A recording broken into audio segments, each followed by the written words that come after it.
99 سال تک کوئی گناہوں میں مبتلا رہے، 99 سال میں اس کافر کو خیال آیا آج میں توبہ کر کے اسلام کی طرف آتا ہوں، آج میں گناہوں سے توبہ کرتا ہوں، تو اس کے آنے میں تو دیر ہو سکتی ہے، اللہ کے معاف کرنے میں دیر نہیں ہو سکتی۔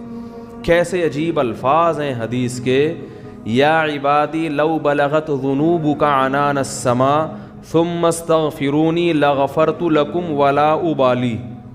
یہ لا ابالی کے الفاظ بڑے عجیب ہیں۔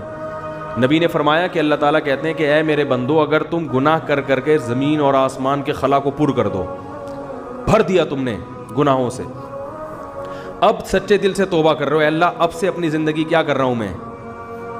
توبہ کا مطلب یہ نہیں استغفار کی تسبیح ہو، یا اللہ اب جو کچھ ہو چکا معاف کر دے، آئندہ نہیں کروں گا۔ یہ اس جذبے سے جو توبہ کرے گا تو فرمایا معاف کر دوں گا، بس اتنا کافی ہونا چاہیے نا۔ بھائی بات مکمل ہو گئی، اللہ نے اصول بیان کر دیا۔